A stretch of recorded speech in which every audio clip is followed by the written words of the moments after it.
Hello everyone, আসসালামু আলাইকুম। Welcome to my page. যে যেখান থেকে দেখছেন সবাইকে অসংখ্য ধন্যবাদ। আজকে চলে এসেছি নতুন একটা রেসিপি নিয়ে, যেটি রান্না করা খুব অল্প সময়ে রান্না করা যায় এবং খেতে খুবই মজা। সকাল, বিকেল, লাঞ্চে, ডিনারে সবসময় রাখতে পারি। স্পেশালি বাচ্চাদের তো লাঞ্চে খুবই পছন্দ এটা। আর এটা রান্না করা খুবই সহজ। এটা আমরা সবাই জানি। যারা না জানেন তাদের জন্য আজকের এই রেসিপিটি। যারা নতুন রাঁধুনি আছেন, টিনেজরা আছেন, ব্যাচেলর আছেন, সবার কথা মাথায় রেখে আজকের রেসিপিটি সাজিয়েছি ম্যাগি নুডলসের রেসিপি। ম্যাগি নুডলস ২ মিনিটে রান্না করা যায়। বাট এখানে আমার ৭ থেকে ১০ মিনিট কেন লাগলো সেটাই আজকে শেয়ার করব। টিপস অ্যান্ড ট্রিকস সহ পুরা ভিডিওটা না টেনে দেখবেন। আশা করব ভিডিওটা ভালো লাগলে লাইক, শেয়ার, কমেন্ট করতে ভুলবেন না ফ্রেন্ড অ্যান্ড ফ্যামিলিকে। লেটস গো টু আজকে রান্না করার জন্য আমি ৩ প্যাকেট ম্যাগি নুডলস নিয়ে নিয়েছি। আপনারা আপনাদের পছন্দ মতো কোয়ান্টিটি নিয়ে নিবেন। আমি এখানে কারি ফ্লেভারে ম্যাগি নুডলস নিয়েছি, যেটি ২ মিনিটে রান্না করা যায়। ম্যাগি নুডলসটিকে একটু হাত দিয়ে আমি ভেঙে নিব একটি, আর বাকি দুটো আমি আস্তা রাখবো। এতে করে ম্যাগি নুডলস দেখতে খুব সুন্দর হয়। আর আমি এখানে নিয়ে নিয়েছি হালাল চিকেন অ্যান্ড বিফ সালামি। এখন আমি একটা পাত্রে আমার ম্যাগি নুডলস গুলোকে ডিশে ঢেলে নিব। আমি এগুলিকে বয়েল করব না, কারণ বয়েল করলে ওভার কুক হয়ে যায়, তখন এটা সফট হয়ে যায়, খেতে ভালো লাগে না। এই প্রসেসিং এ করলে আপনার নুডলসটা ভেঙে যাওয়া বা সফট হওয়ার কোনো চান্স থাকবে না। খুবই সুন্দর এবং ঝরঝরা একটি নুডলস হবে।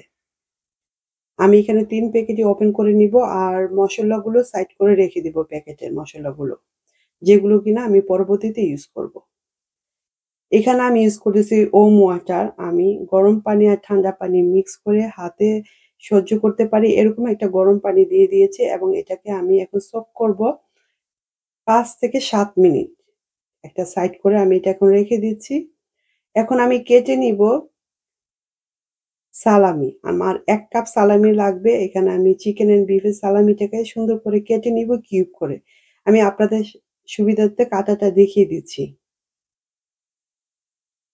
প্যাকেট থেকে ভালো করে বের করে নিব, এবং বের করে সালামিটাকে আমি এখান থেকে আমার পরিমাণ মতো কেটে নিব, যে পরিমাণে ১ কাপের মতো হবে। সালামিটাকে আপনারা অনেকভাবেই কাটতে পারেন। আমি একটু কিউব করে কেটে নিব। এতে করে নুডলসের সাথে খুব সুন্দরভাবে এ বাইন্ডিং হবে। দেখতে খুব সুন্দর লাগবে কিউব করে দিলে। খুব বেশি বড় দিলেও ভালো লাগবে না, আবার খুব বেশি ছোট দিলেও ভালো লাগবে না। ছোট, ছোট সাইজ করে আমি নুডলসের সাথে কিউব করে দিচ্ছি।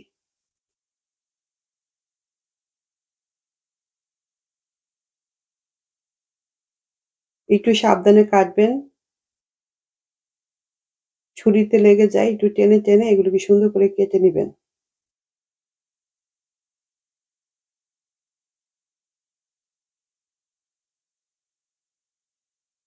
আজকে যেহেতু আমি সালামি ম্যাগি নুডলস করব, জাস্ট সালামি দিয়ে রান্না করব। অন্য কোনো ভেজিটেবল আর ইউজ করতেছি না এখানে। সুন্দর করে কিউব করে কেটে নিলাম। এখন একটি ডিশে তুলে নিব। ১ কাপের মতো হয়েছে আমার এই সালামিটি। এখন আমার নুডলসটাকে একটু নেড়ে দেখবো, একদম দেখেন পারফেক্ট ভাবে সফট হয়ে গিয়েছে। আর এভাবে করে নুডলসটা রান্না করলে দেখা যায় আপনাদের গলে যাওয়ার চান্স থাকে না। আমি আপনাদের হাত দিয়ে একটু দেখাই, দেখেন একেবারে সফট হয়ে গেছে। এটা যখন রান্না করব একদম ঝরঝরে হবে আমার এই ম্যাগি নুডলস। আমি রিন্স আউট করে নিলাম ঠান্ডা পানি দিয়ে। এখন এটাকে এক সাইড করে এখন চলুন চুলাতে যাই। ম্যাগি নুডলস রান্না করার জন্য আমি ১/৪ কাপ ভেজিটেবল অয়েল দিয়ে নিলাম। ম্যাগি নুডলসে একটু তেল বেশি লাগে। এখানে আমি এখন দিয়ে দিব সালামিগুলোকে একটু হালকা ব্রাউন করে ভেজে নিব। সালামিটাকে অবশ্যই ভেজে নিবেন, এতে করে টেস্ট খুব ভালো আসে। একটু লাল করে আমি ভেজে নিব সালামিগুলো। যখন ভাজা হয়ে যাবে এখানে আমি ৪ থেকে ৫ টি রসুনের কিউব কেটে দিয়েছি। রসুনের কিউবটা আগে দিবেন না, এতে বার্ন হয়ে যাওয়ার সম্ভাবনা থাকে। এখন আমি ২ টি ডিম স্ক্রাম্বল করে নিব। ডিমটাকে দিয়ে ভালো করে আমি সালামির সাথে স্ক্রাম্বল করব। ম্যাগি নুডলস অবশ্যই এগ দিবেন, এতে টেস্ট খুব বেশি ভালো আসে। আপনারা চিকেন দিয়েও সেম প্রসেসিং ভাবে রান্না করতে পারেন, বিফও দিতে পারেন। কিন্তু অবশ্যই চেষ্টা করবেন এগ দিতে। ভালো করে আমি ১ থেকে ২ মিনিট ভেজে নিব। আর আমার ১/৪ কাপ তেল দেখেন একদম ড্রাই হয়ে গিয়েছে। ১ম মনে হচ্ছিল যে অনেক তেল হবে, কিন্তু এখন দেখেন ডিম দেওয়ার পর কিন্তু অনেকটা তেলই এ শুষে গিয়েছে। তো এখন আমি দিয়ে দিব নুডলস, যেটা কিনা আগেই আমি করে রেখেছিলাম। এখন এই নুডলসটা ঢেলে দিব। দিয়ে ভালো করে মিক্স করে নিব।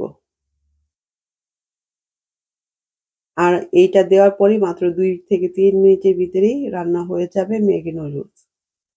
এখন একটু কাঁচামরিচ দিয়ে দিব আপনারা আপনাদের টেস্ট অনুযায়ী। একটু গ্রিন চিলি দিয়ে দিলাম আমি ২ থেকে ৩ টি। এখন প্যাকেটের গায়ের মসলা যে ৩ প্যাকেট ছিল আমি এখানে ২ প্যাকেট দিব। খুব বেশি দিলে অনেক সময় খুব বেশি সল্টি হয়ে যায়। তো আমি ২ প্যাকেট দিয়ে দিলাম। আরেক প্যাকেট আমি সেভ করে রাখলাম যেটা কিনা অন্য কোনো রান্নাতে আমি ইউজ করতে পারব। ভালো করে মিক্স করব মসলার সাথে দেখতেই পারতেছেন। এখনো কিন্তু এক জায়গায় সাদা, এক জায়গায় হলুদ, হলুদ দেখা যাচ্ছে। তো সম্পূর্ণটা ভালোভাবে মিক্স হওয়ার পর আমি এখানে হোয়াইট ব্লাক পেপার 1/2 স্পুন দিয়ে দিয়েছি। এটা অপশনাল আপনারা একটু ঝাল চাইলে দিতে পারেন, আরো বেশিও দিতে পারেন। এটা আপনাদের পছন্দ মতো black paper, white paper use করতে পারেন। এখন আমি ধনিয়া পাতা দিয়ে নামিয়ে নিব। ধনিয়া পাতাটা অপশনাল কিন্তু ধনিয়া পাতা দিলে টেস্টটা খুব ভালো আসে আর খেতে খুব বেশি ভালো লাগে। রেডি হয়ে গেল আমার নুডলস ভালো করে মিক্স করে এখন নামিয়ে নিব। এখন একটা ডিশে সার্ভ করে নিব। আর এই তো রেডি হয়ে গেল সো ইয়াম্মি অ্যান্ড ডিলিশিয়াস। সকালে, বিকেলে, লাঞ্চে, টিফিনে যেকোনো সময় গেস্ট আপ্যায়নে আপনারা এই ২ মিনিটে রান্না করা যায় ম্যাগি নুডলসটি রান্না করে সবাই সাথে শেয়ার করতে পারেন। আশা করব ভিডিওটা ভালো লাগবে। ভালো লাগলে অবশ্যই শেয়ার করতে ভুলবেন না। রুমাস